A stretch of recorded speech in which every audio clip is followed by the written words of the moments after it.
স্বাগতম, নমস্কার। চেনা চিত্র, অজানা গল্প। অজানার কিছু নেই। আজ রবিবার 19শে জুলাই। বিশেষ কিছু দিন বলে মনে হয় না, কিন্তু বিশেষ দিন তো বটেই। আজ বিশ্বকাপ ফুটবলের ফাইনাল আমেরিকাতে, এবং এই বিশ্বকাপ ফুটবলের ফাইনাল বলুন বা ফুটবল বলুন, যে ফুটবল জ্বরে বাঙালি একেবারেই শয্যাগত হতো, সেটা এবছর এই 2026-এ ভীষণ কম। এত তারা রাজনীতির দিকে ঢুকে গেছে। বিভিন্ন সামাজিক মাধ্যমে দেখছি শুধু রাজনীতির কথা আর রাজনীতির কথা। এটা খুব খারাপ দিকে যাচ্ছে। একটা বিশ্বকাপ ফুটবল সারা বিশ্ব যখন দেখছে, এবং আমি শেষ যে খেলাটি দেখি ইংল্যান্ড এবং আর্জেন্টিনার, তখন রাত্রি এই ধরুন 2-2:30, তখন ভিউয়ার্স হচ্ছে 39 কোটি।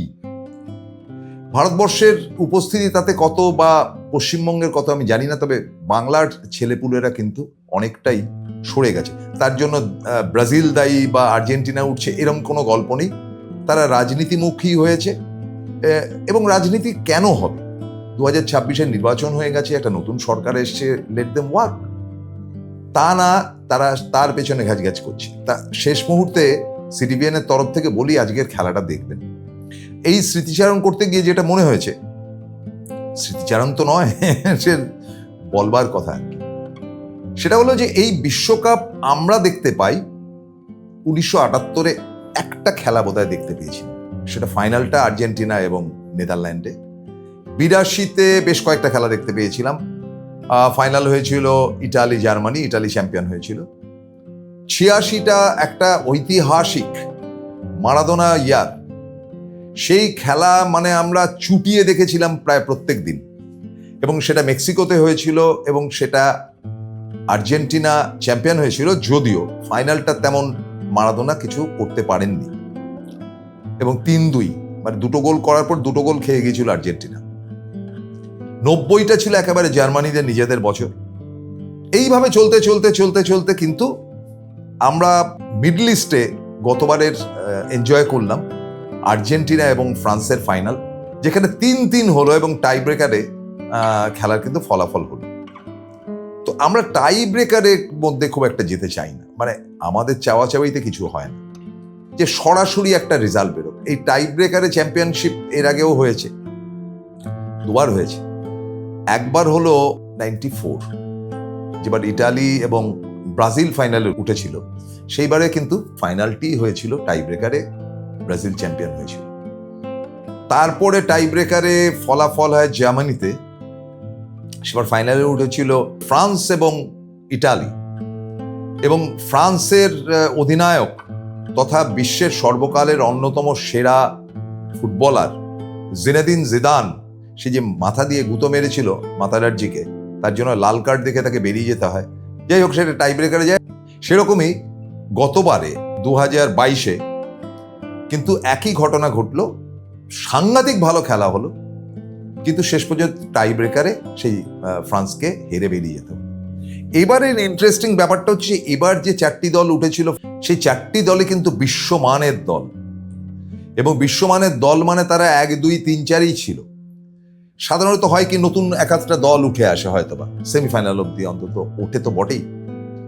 কিন্তু এবার আমরা দেখলাম যে স্পেন, আর্জেন্টিনা, ইংল্যান্ড এবং ফ্রান্স, 4টি দেশ যারা 1, 2, 3, 4-এ ক্রমবর্ধমান ভাবে আছে, আর্জেন্টিনা 1-এ আছে অবশ্য, তো তারাই সেমিফাইনালে গেল। এবং আজ এই মুহূর্তে সকলের মনেই একটাই চিন্তা, যে কে চ্যাম্পিয়ন হবে, আর্জেন্টিনা না স্পেন। দেখুন, এখানে প্রেডিকশন করার মতো ব্যাপার নেই, আমি জ্যোতিষী নই, কিন্তু খেলাপ্রেমী আমিও, আপনিও।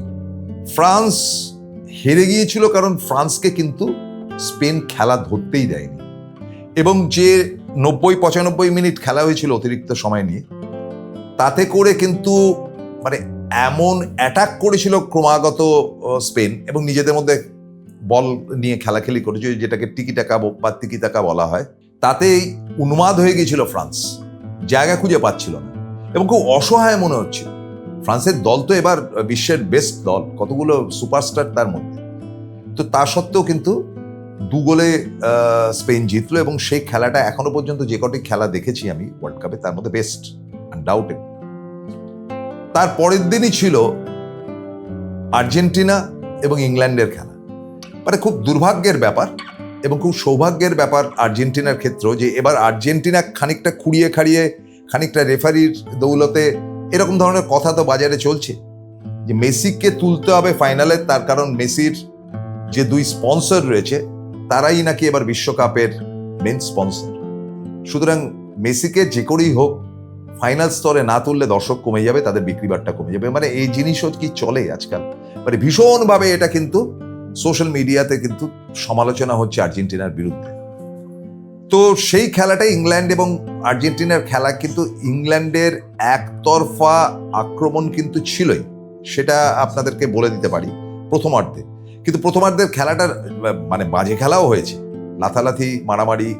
আর্জেন্টিনার খেলোয়াড়রা শিল্পী, কিন্তু তারা ল্যাং মেরে ফেলে দিচ্ছে ইংল্যান্ডের প্লেয়ারকে, আবার ইংল্যান্ড মারছে।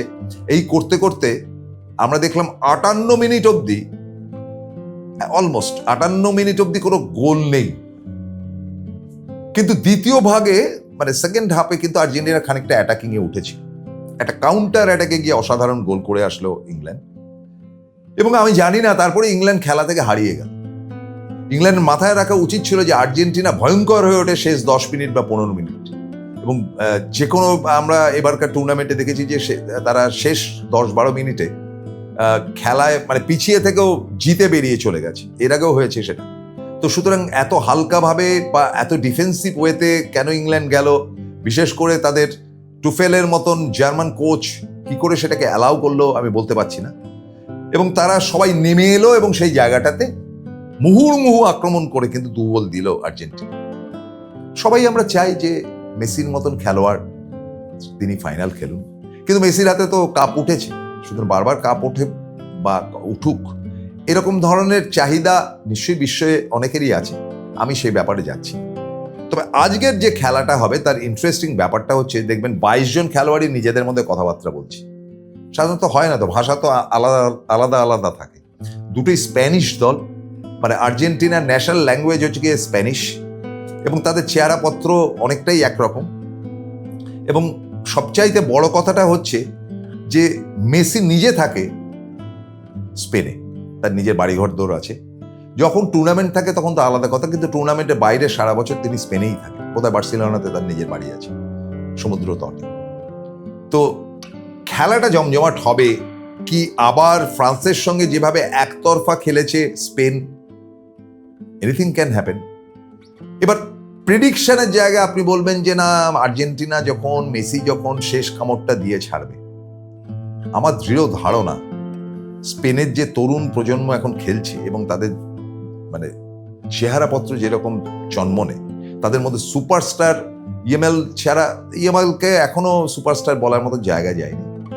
যাই হোক, কিন্তু প্রত্যেকে কিন্তু সমান খেলছে, কে ভালো কে মন্দ খুঁজে বের করা মুশকিল। এবং একই গতিতে আমি দেখছি সবাই প্রায় উঠে যাচ্ছে, গোলকিপার শুদ্ধ, আবার সবাই নেমে আসছে একসাথে, এতটা তাদের দম। এবং শেষ মুহূর্ত অব্দি মানে 90 মিনিট অব্দি, 120 মিনিটের খেলাতেও তাদের একই দম দেখেছি। মেসির কাছে কিন্তু খুব সোজা হবে না ফাইনাল। সুতরাং হৃদয়ে চাইবে হয়তো আমাদের অনেকেরই যে আর্জেন্টিনার হাতে আরেকবার বিশ্বকাপটা উঠুক, কিন্তু বাস্তব সত্যটা হচ্ছে স্পেন কিন্তু দ্বিতীয়বারের জন্য চ্যাম্পিয়ন হতে চলেছে। হয়তো কেন, তার সম্ভাবনা কিন্তু 90%। দেখা যাক আমার প্রেডিকশন এবং আপনাদের ভাবনা কোথায় গিয়ে দাঁড়ায়। শেষ করছি, ভালো থাকবেন। Ready for the final at 12:30 in the night. Today is a Sunday. Today is the holiday.